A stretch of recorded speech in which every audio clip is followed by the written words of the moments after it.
everybody, so I'm going to be doing a part 2 to the video that I did yesterday. Hopefully the sound quality will be a little bit better this time.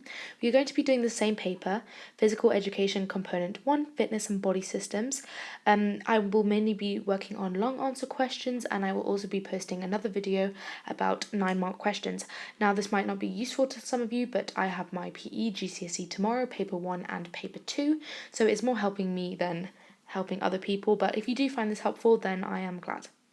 So this paper is 1 hour and 45 minutes, but I will try to cut it down as much as possible. I will also be leaving the timings so that you can find the part that you want to listen to and not waste your study time. Okay, so we're going to be starting with question 8 because this is a part 2 to the video I did yesterday, so this is where we got up to. So the question says, Figure 7 shows a cross-section of the heart. Complete the following statements about the labelled structures of the heart in Figure 7. So, right now I'm going to show you a picture of a heart that I labelled, and this is on my wall, and this is what I refer to when I think of the heart. If this helps, you can screenshot it, or I'm sure you can find a picture online to draw or print off if you prefer that. So, the structure labelled A in Figure 7 is this is pointing to the aorta, so that is the answer, aorta. The next one, this blood vessel carries, so the aorta carries oxygenated blood out of the heart to the body. So that is your 3 marks for that question. Okay, so for question 9, it asks us, heart rate is measured in beats per minute, in short BPM. Table 3 shows a performer's heart rate at 3 different times during an exercise session. So we have 156 BPM, 72 BPM and 80 BPM. Identify from Table 3 the heart rate values recorded just before exercise starts and during recovery. So this question seems hard, but it's really easy. It's basically just asking you in these 3 boxes which part goes where. So for this answer, I would put 72 BPM is the heart rate value recorded just before exercise starts, and 80 BPM is the heart rate value during recovery. So 72 beats per minute is before exercising, and 80 BPM is during recovery. Okay, so now on to 9b, which is the second part, which asks for a reason for your answer. So I would put 72 beats per minute is resting heart rate as exercise has not started, so there is no need for increased blood flow. The recovery heart rate has to be 80 beats per minute because the value is higher than resting to allow the body to increase oxygen supply, and I will get my 4 marks for this question. Okay, so let's move on to question 10. So, explain why tidal volume increases when a performer takes part in physical activity. Now, if you don't know what tidal volume is, I highly recommend that you find out the definition because I guarantee you that it's going to be in your PE Paper 1 exam. So, for me, I would put tidal volume is the amount of air breathed in or out on a normal breath. This will increase when performers take part in physical activity because the demand for oxygen will increase due to the performer requiring more energy because the muscles are working. Therefore, tidal volume must increase to increase the oxygen intake. I would get my 3 marks there. 1 for my definition at the start and the other 2 for referring it to why you would need tidal volume and why it would increase. Okay, so now on to question 11. Explain how the alveoli and capillaries work together to provide the muscles with the oxygen they need for recovery after a long distance run.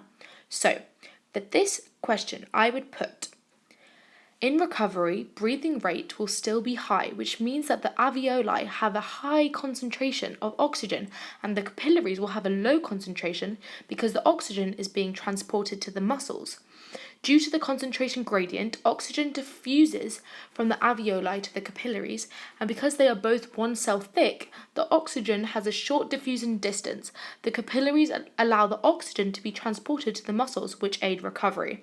Now, that is obviously a very, very long answer, but it is 4 marks, so it gives you all your points. Okay, so I'm only going to do a couple more questions because I really need to crack on with my own revision. As well as this is helping me, I have some other things to do before my PE exam tomorrow. So, question 13.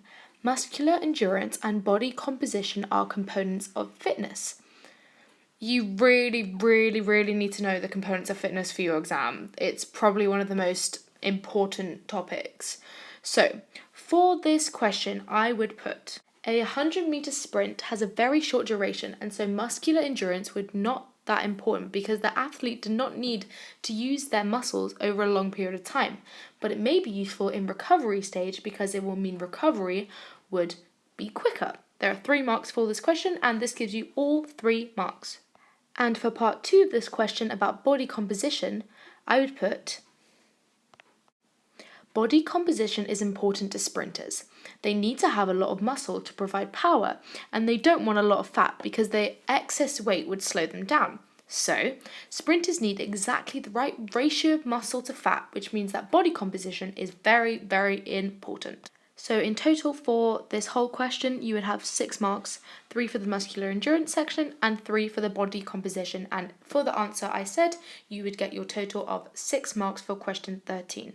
Okay, so this is going to be the final question that I do for today. I might do another PE video after my exams are finished, but it might not be for a while. So, question 16 says, state 2 ways that quantitative data from fitness testing can be used when planning a personal exercise program, which is your PEP, which you will start either in year 10 or year 11. I started in year 11 just because of COVID and quarantine, but your PEP was probably one of my favourite parts to do other than the physical aspect. So for this question, I would put, so for my first point, I would put, it will show the strengths and weaknesses of performance so you can work on your weaknesses in your PEP.